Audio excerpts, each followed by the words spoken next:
I first heard about this story last week when it happened. One of my Florida subs sent this to me. So shout out to Pressure Washer. You can all email me stories when you see them as well. Check the description for the email. But this horrible story is about a 21-year-old mother of two from Altamont Springs, Florida. If you're unfamiliar with that city, that's a city a part of the Orlando metro area, but it's not in Orange County, it's in Seminole County. Her name was Shamaya Lynn. She lived at this apartment complex with her boyfriend, the father of her two kids. She was in a Zoom meeting for a new job she recently started when they're saying her 1-year-old baby popped her. Her colleagues saw Shamaya on video and they called 911. Police say the 1-year-old baby boy found a firearm in the house and unintentionally fired it at his mom. When the father of the kids got back to the house, police handcuffed him due to his emotional state and weapons also being present in the apartment. Responding officers and paramedics, they rendered aid but could not save Shamaya.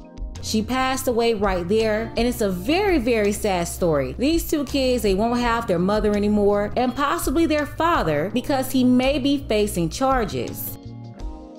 Detectives are still working with the Seminole County State Attorney's Office to determine whether or not charges should be filed against him because he owned the gun.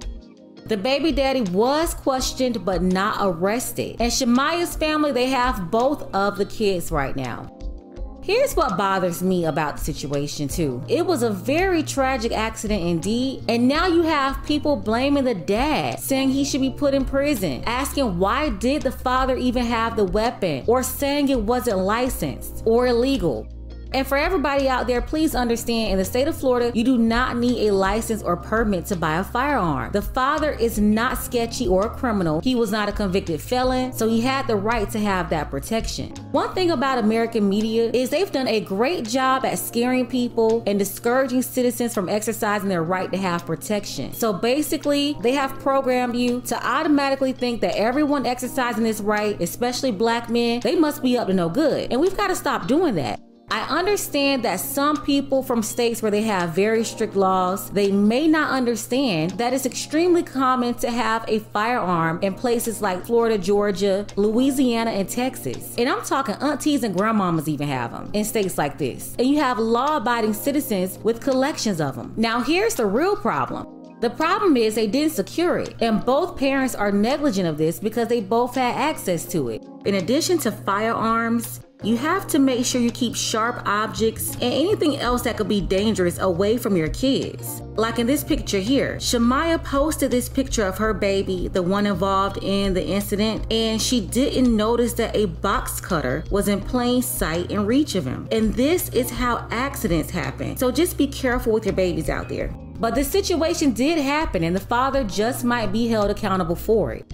The Altamont Police Department said to anyone and everyone, if you have a firearm, please keep it locked and secured. This incident could have been avoided. And I agree with that as well. They're telling people that they can come down to the Altamont Police Department and get a free lock for their weapons if they need it. Incidents like this happening by children, unintentional or otherwise, are happening more than you may know. In 2020, there were nearly 400 situations just like this in the US, and of those situations, victims passed away in 142 of those cases. I really hate what happened to Shamaya, and I hope she gets justice if it's found there was foul play. It's just so interesting to me how everyone is always quick to blame black men and make them criminals. They never get the benefit of the doubt or allowed to be investigated before people are ready to lock them up and throw away the key. But nobody say anything about this lady here who left her 5 kids home alone in the middle of the night, and they all got taken out by a fire. Instead of calling on an investigation on her, you had people donating to her on GoFundMe. No one suspected foul play or even tried to get more information on it. This father was in a relationship with the mother of his kids. He didn't leave her alone with those 2 babies. He was there attempting to do the right thing, and he wasn't a felon or anything. But he should have definitely made sure that weapon was out of reach from that baby. So we'll see what the state attorney thinks about it,